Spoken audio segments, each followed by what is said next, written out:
Performances in downtown Farmington. 7 p.m. Wednesdays in the Heart Space behind 116 West Main Street. And catch more jazz between 1 and 5 p.m. every weekday right here on KSJE Farmington. KSJE is supported by San Juan Regional Medical Center, which is officially baby-friendly. This evidence-based initiative is designed to support mother-baby bonding and optimal infant feeding practices by upholding the 10 steps to successful breastfeeding. San Juan Regional Medical Center, officially baby-friendly and serving the Four Corners since 1910. Find out more online at sanjuanregional.com.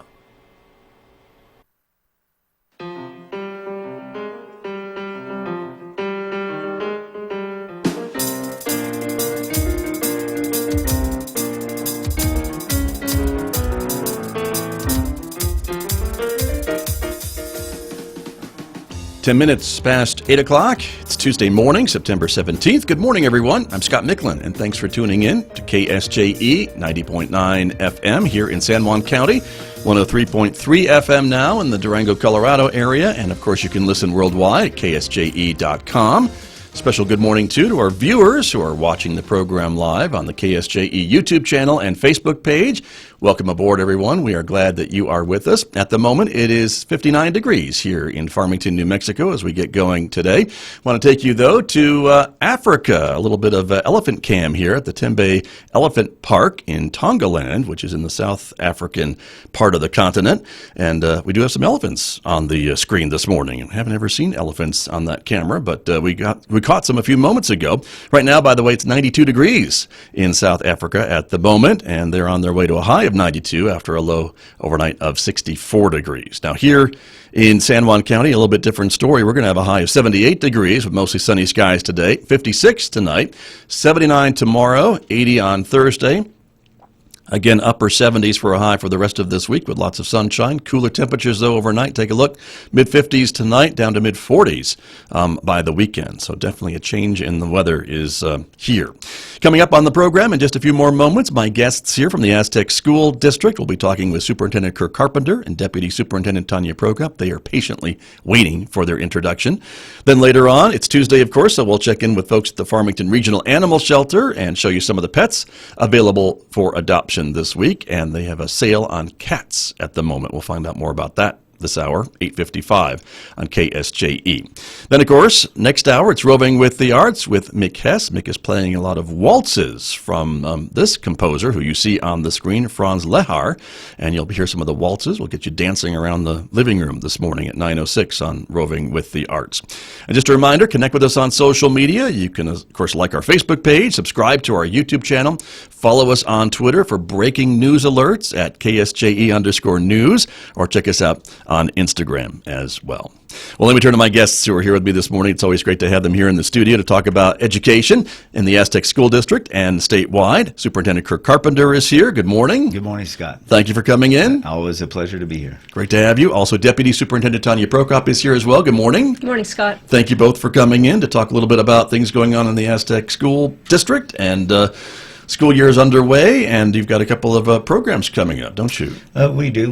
This Thursday we have it's a Signs of Suicide. It's basically, I call it a seminar. I think a training. It's for parents, and it's open up, I think, to anybody that would like to attend, not just Aztec folks, but this is unfortunately one of those issues that is a plague for everybody in our county. And so we do this. We've done it the last couple years, and we're doing it again. And it's something that it's informational, but it's important. It's an important topic, and it's not one that we can avoid.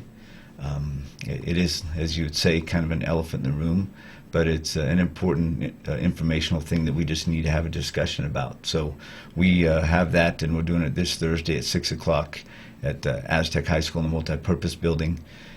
And everybody's welcome. It's not just something that's just for Aztec. We welcome anybody that wants to attend that. Bringing folks from other districts, I guess, is what you're saying? We'll have our people leading it, and there'll be other folks from the community Right. and the county coming to help with that discussion. Okay. And just informational, just a little training on what to watch for, and just really having a conversation around what can sometimes be a topic that's not comfortable to talk about, but unfortunately is a necessary one to talk about the signs and things to look for. And again, it's no way, shape, or form is it something that you want to sit around and talk about, but it's necessary because there are things out there that our kids are facing. You know, kids growing up today, it's a lot more complicated.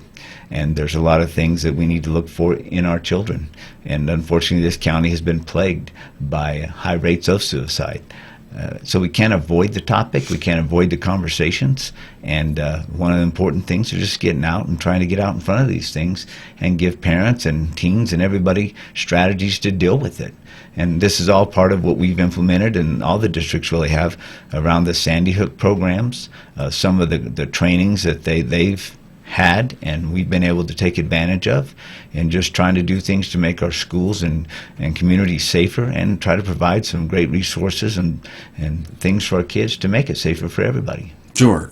And really important for parents, I guess, too, to know about what these signs are, what to watch for. And unfortunately, as you mentioned, this problem plagues every district in the county, and every district's been touched by a suicide. And so it's important for parents, I think, to understand what those warning signs might be and not think it can't happen in their family. Whether it's school safety, whether it's suicides, nobody's exempt. And we can't think that we're going to be exempt from it. At the same time, we have to prepare ourselves for what could be. And so that's all we're trying to do, is just be informative about it, giving people information about it. And again, everybody's welcome. It's at 6 o'clock. We don't have to make it be a morbid issue. It's an issue that confronts our folks, confronts our teens. And so let's come together, let's talk about the issues and concerns. And like anything, whatever the issue is, whatever the problems are, let's be solutions-based, let's work together, because that's what we need to do for our kids. I mean, they're the most important asset we have in our communities, in our schools, and so let's come together and let's work together for the benefit of our kids. Sure. Well, and again, so important to have an open discussion about this serious topic, an important topic, and make sure that parents can ask questions, too, if they're curious about something or something's going on with their child, that they can come and ask a question of someone maybe who has some expertise in that area. Absolutely, and we have some people that'll be there just for that. And if they want to know what schools are trying to do, we're trying to do a lot. But I can tell you, on the same note, that schools will never take on more than they can, because schools have their level of expertise, but there's a lot of people in this county that have more levels of expertise, and we'll always turn those things over to experts. But that's what we want to do, is just to give some information, inform, and let parents know there's a lot of things they can do as well, and it's always a partnership. Parenting is not something that schools will always try to do too much of, but will always be a partner, and that's what this is going to be a lot about, just informing the signs of suicide and things to look for, and also give them avenues of where they can also find help. But it's a partnership, and that's what we want this to be. And so we invite everybody that wants to come and attend and find out more about this. Again, 6 o'clock on Thursday night at Aztec High School at the Multipurpose Building. All right, this week. As you mentioned. So that's coming up. So very good. You've got some other events, too, that are coming up, and some partnerships we wanted to chat with and talk a little bit about. Tonia Prokop, the Alpine 2 program for teacher education and getting new teachers into districts. That's something that you're working with here at San Juan College, right? Absolutely. San Juan College has a teacher ed program, and it's kind of a big umbrella, and one of the strands that comes off that umbrella is alternative licensure. So what alternative licensure is it's when you have an individual that already has a degree, a bachelor's degree, possibly higher, and maybe they've been a radio broadcaster their whole life. Let's just say. And they've decided that it's not really working out. It's not working out. They're ready to try a new adventure, right. And they're really interested in sharing their knowledge and maybe becoming a teacher. So they can actually apply in a district, interview, get a job without even having teaching credentials, and they can go through an alternative licensure program. So they can be in the trenches teaching while taking courses and doing the work that has to be done in order to achieve licensure. And San Juan College has one of those alternative licensure programs that'll take you through. The Alpine 2 program is a grant that Aztec Schools, along with surrounding school districts, worked with San Juan College, specifically Alexis Domi, and put in this grant through the Public Education Department out of Santa Fe. And what it's all about is those courses that this so-called broadcaster would have to take in order to get licensure, they're all paid for. So instead of money coming out of that individual's pocket. Because everyone knows broadcasters don't make a lot of money, so it's good that someone is paying for these courses. You know, it's good to support those in need, right? That's right. And so through Alpine 2, all those, through that grant, all those courses, and it's usually 2 years of coursework, and it's all paid for through this grant. So it's really an exciting partnership. We did get to qualify 3 of our schools, so faculty coming into 3 of those schools. Aztec High School, Kugler Middle School, and Park Avenue Elementary were the qualifying schools in our district. Very good. Yeah, it's really great. We've got probably about 8 people that will be looking to get into the Alpine 2 program. They're already in, and they just need to do some final paperwork in order to qualify and have all those courses paid for. Nice. And again, this is available for people who aren't broadcasters. They could be in any line of Absolutely. work. That was just our example. I understand the example, yes. But if you want to, if someone wanted to go back and get some new training for a new career in teaching, I think it's a great opportunity. And we've talked to Alexis on this program before about the opportunities that the Alpine program avails itself, and being able to go to school and have these things paid for with the program. It's really a win-win. Absolutely. It's a win for the districts. It's a win for the individual who gets to be a teacher, and well, we've always very well. We've always felt bad in Aztec because we don't have some of the funds that many other districts have to help support people furthering their education, and especially in this arena where they're just trying to get their credentials. What happens is these folks work under an alternative license while they're taking their coursework. And that alternative license through the Public Education Department is a 2-year license, and it can get an extension. So I don't want to let people, be misconceived that people just walking off the street, walking into classrooms. They're still vetted. Sure. They still have to go through the Public Ed Department, get a license to work under while they're gaining those teacher credentials. And then I know that our district, along with many other districts, has mentoring programs. Principals support those new educators in their classroom.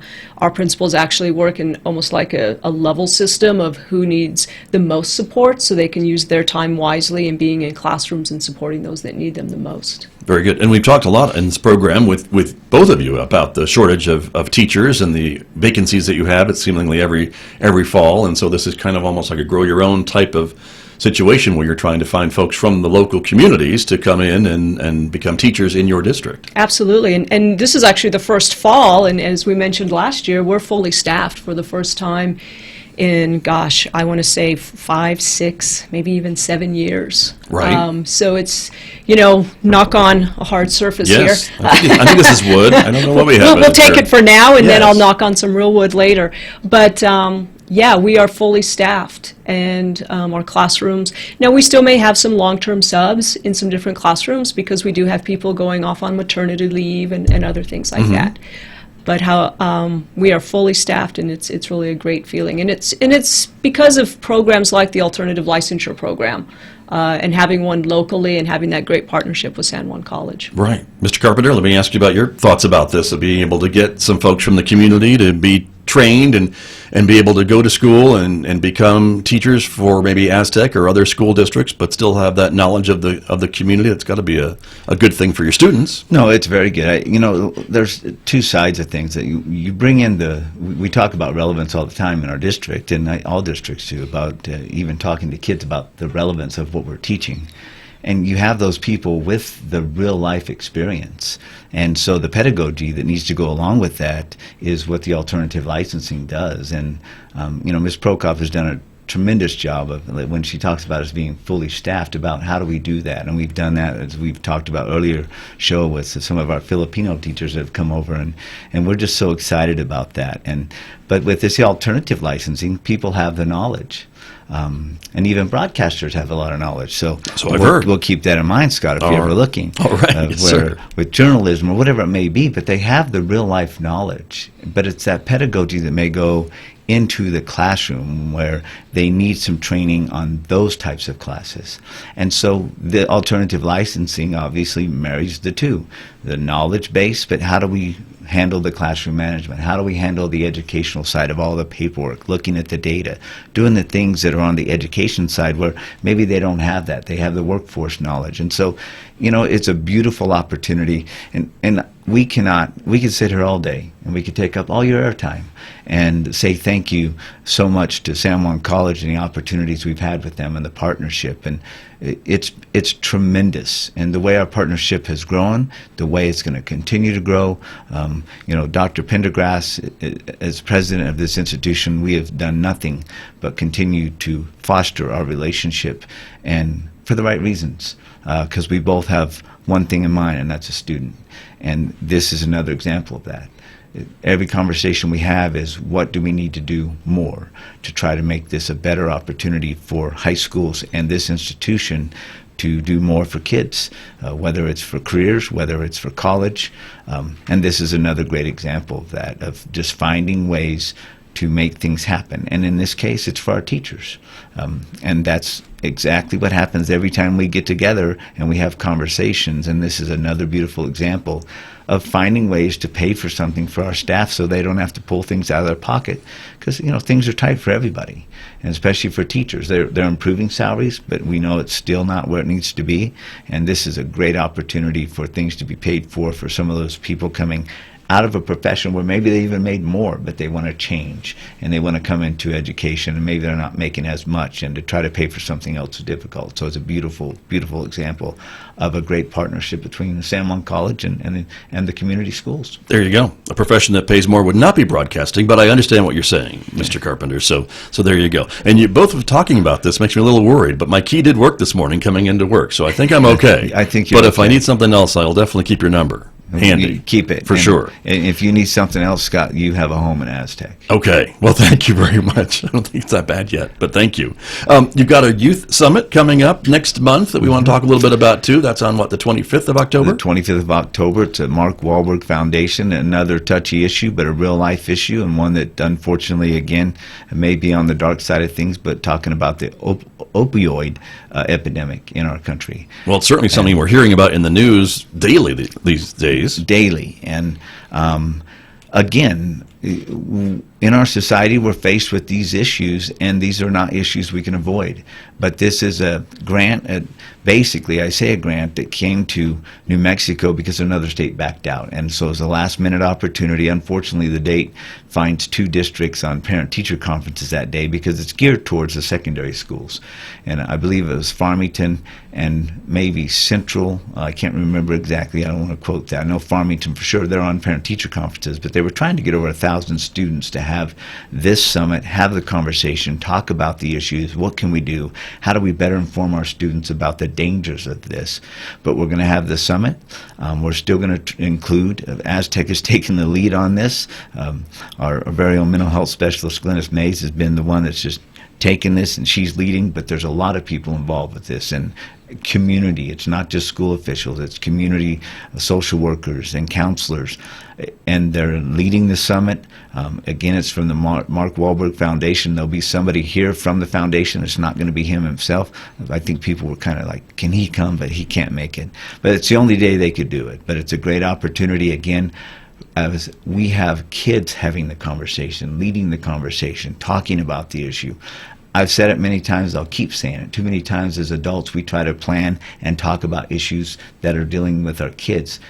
We need to let our kids have the conversation around this issue because it's a touchy subject. We can't avoid the conversation. We need to quit avoiding conversations about real-life issues that are affecting our kids and head these issues off head on and start talking about them and deal with them and find out what are the best ways to deal with them. But in doing so, as adults, we need to quit making the plans. We need to include our kids in these conversations, do it under the right auspice and with the right judgment, and obviously supervise them, But we need to let our kids have some of the conversation on how do we deal with this, because they're the ones in the trenches. They know what's going on, and this is a great opportunity for us to do that. And that's going to take place October 25th. It'll take place most of the day. It'll be mixed in with some entertainment, so it's a heavy, heavy topic. So they're going to mix in some laughter that day. I know they have a comedian coming in. They have planned this. It's a lot of planning. So again, hats off to our person, Glynis May. She's done a tremendous job. She has been just amazing to add to our staff. We were able to finally do something like that.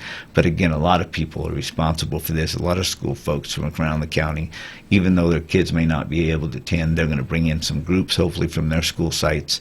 And we hope to have 400 or 500 students, Nice. probably 7 through 12 will attend. So it's going to be a great opportunity to confront a heavy topic, but an important topic. And hopefully it'll be a year-to-year deal for the next few years with this foundation sponsoring it. Very good. And some folks may feel that some of those students may be too young to get this message, but it doesn't sound like it. They're doing it across the country, and again, we will never ever send a student to something like this without parents being okay with it. We're not forcing these topics on our kids, however society is. And so we are going to try to head it off before some of these kids get exposed to it.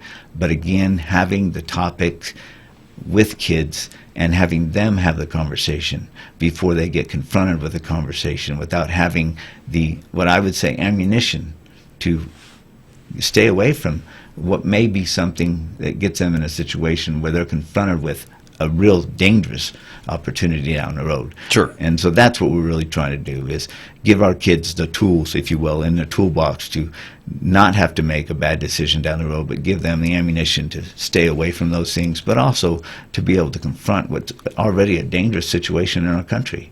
And let's confront the issue. We can't be afraid of confronting the issue, but again, we're not going to force kids into this. It's going to be an invitation by certain kids to go with parent approval and have our kids help us deal with an issue that is a kid issue and not adults making decisions for them. Right. And you mentioned earlier in this program, Mr. Carpenter, about how complicated it is to be a kid these days, and Absolutely. they're confronted with all kinds of temptations and things like that. So I think the data supports the idea that the younger kids may face this stuff just like an older child would. To me, Scott, it's a balance. Kids still need discipline. We still need to maintain that. We still need to honor the old-fashioned school of what I would say discipline. I think about me in my coaching days, and I think Ms. Prokop would agree. There are certain things that need to still happen. We still need to maintain discipline. A yes sir, no sir, yes ma'am, no ma'am. You do certain things a certain way. And I would demand that if I was still coaching, if I was still a principal. You don't do certain things. It doesn't mean you give kids a break. However, we need to understand the complexities that come with being a kid nowadays. And some of these things are those outside pressures. And that doesn't mean that we hide our kids away. We confront those things head on with our kids, understanding those complexities and give them the tools to deal with them. But it is a complex world. We can't hide our kids in a closet and not expose them. We need to give them the tools so when they're confronted with these issues that they have the things to combat them with. Much the same as you do as a coach. If you're confronted with this from an opponent, this is how you deal with it. If you're confronted with these things that are the evils in our community, this is how you deal with it. But you can't do it if you don't expose to those real conversations. But we need to allow our kids to help build those defenses and not try to do it just as adults. Very, very true. We are getting short on time, but I do want to ask you a little bit about school board elections that are coming up for your district and several others in San Juan County and the San Juan College Board of Trustees. You've got a forum coming up to address some of the issues and let voters understand and meet some of the candidates, right? We have actually 3 forums coming up. Our first one is next Monday, the 23rd, and we'll talk about our mill levy in that, and we'll also do a school board forum. We have 2 contested races, 1 uncontested. The uncontested, Lacey Phillips will be in that uncontested race, and she'll just need 1 vote, and I know she'll get that 1 vote because I know her father, and he's very much You in may vote favor. for her? You Okay. betcha. And he's a good man, and she's done a lot for our district. So she's in District 4, and then Miss Prokop I know has the names over there, and I know the names, but I'm not going to take a chance. So she has a district. So Right. The other races in this forum, they'll be represented too, right? Yes, and before we go further, I think it's important to thank board member Wayne Ritter. Absolutely. He is stepping down after 25 years of being on a school board. On our Wow, school board, that's a long time. and such a fixture. Yeah, absolutely. And he has had students, his own children, go through our district. He has siblings that work in our district. He himself attended our district, and just that commitment. Anybody who sits on a school board, no matter what their role is, it is not a paid position, and it is time away from family that they dedicate to the school in order, in our district, and I know in others, to improve learning for all students. And so I just feel like it's really important to throw out our thank you, and I know that he will probably find something else fun to do on his Thursday nights, Right, the second Thursday right. of the month. Yes. But yes, so some of the other names, I apologize, I don't have their first names in front of me, but we've got Hemingston, Bandy, and Frost competing against each other. As Kirk talked about, Ms. Phillips. And then we have Mr. Collins and Ms. Reynolds competing in their district against each other. Okay. So the forum is, you've moderated them before for us, and so I know that those forums are really interesting to see exactly what folks are thinking, what their experience are, what strengths they'll bring to the table. And as a voter, I think that's important no matter what you're voting for. Sure. Well, and I agree. And maybe to hear and see some of the differences in the candidates when you have a contested race like this, it's important to kind of hear from each one of them to see where they stand on certain Absolutely. issues. So it's an important part of the democratic process. And as I always say, if you don't vote, you can't complain. So make sure you get out to these forums and learn about these races. If you're not in the Aztec School District, some of the other districts, as we mentioned, are having school board elections as well, and some of those are contested races, so make sure that you do get out there.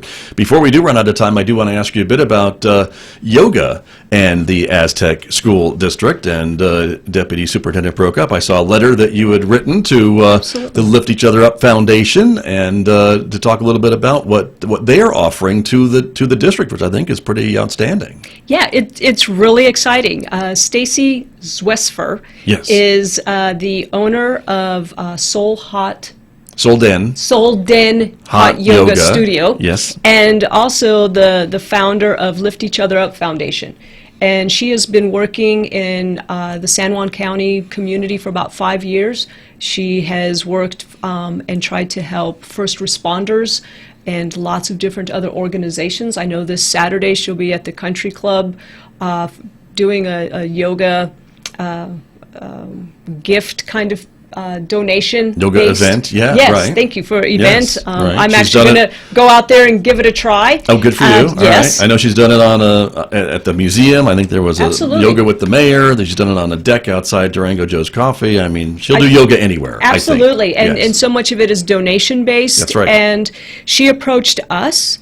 We have some teachers that go to her studio, and they just talk about how teachers we're all educators, and we're all very giving. We give of our time, we give of our money, our energy, and she wants to be able to give back to those who give. And so she approached us on wanting to do something with Aztec Schools, a partnership with Aztec Schools in how the adults in our school community can work to heal themselves. And when we're in a good place, then we bring that to our students.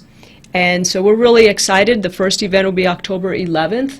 It's open to our staff, it's open to our students, it's open to our community. It's going to be at Aztec High School. We're still working out the kinks of exactly where at Aztec High School. Well, you need to do more yoga to work out the kinks, but go ahead. That's right, Thank absolutely. You. Yeah, I had to go there, I'm sorry. Boom. Thank you. And we're really excited for the unity that it's going to bring, the wholeness, the healing, and just another way for folks to be able to offer their best to our students. Sure, and this is free for these folks that you're talking about. Absolutely. That is what brings in the Lift Each Other Up Foundation, is that the foundation is covering the costs of her being able to provide this service to these folks that you're talking about. Absolutely, and so she's already gone out there. She is a go-getter. Yes. I mean, I hadn't even handed off the baton, and she was already taking a lap around the track. And she has already secured a night at Chipotle that some of the benefits will go to Aztec Schools That's and right. this work, also at Panda Express. And there's also a new mortgage company, I apologize, I don't have the name, that has dedicated funds as well to support I'm going to go on a Aztec. limb, and I think it's Motto Mortgage. That's it, sir. All right. Thank you so very much. There you are. See? So we'll give we're them a really- shout out as well. We're really excited about doing all these different things in order to support our staff. Wonderful. Well, and again, if folks would like more information, I know there is a Facebook page for the Lift Each Other Up Foundation that folks can check that out online, and certainly Aztec Schools, and follow along there as well to see all the things that are happening. Just looking at some of your Facebook posts from the yoga Yes. things, I think that was... How about that? We'll see what that means later. But yeah, there you go. But thank you, Facebook friends, for commenting on our post this morning. So we appreciate it very much. And we're out of time, folks. I'm sorry. Time flies when you're having fun. It does fly when we're having fun. So I appreciate both of you coming in, as always. Mr. Carpenter, thank you for being here, of course. Well, it's always a pleasure, Scott, and we appreciate the opportunity. I know you always thank us, but we thank you for allowing us to come and talk about the district, and it's always just good to come and catch up with you as well, so thank you. I appreciate it. I learn something new every month when you both are here, so thank you. Tonia Prokop, always a pleasure. Thanks for being here. Thank you, Scott. And again, this is what we do here at KSJE, is provide this outlet for community groups and authorities and community organizations to come in and talk about what's going on. That's why we're here, everyone, and that's why we ask for your support, too. The KSJE is a listener-supported station. You can find out more, of course, at ksje.com/support. I'm Scott Micklin, back with more in just a moment, everyone. The time is 8:40.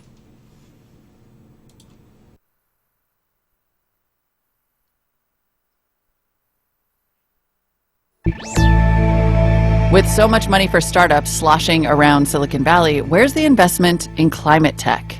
From American Public Media, this is Marketplace Tech, Demystifying the Digital Economy. I'm Molly Wood.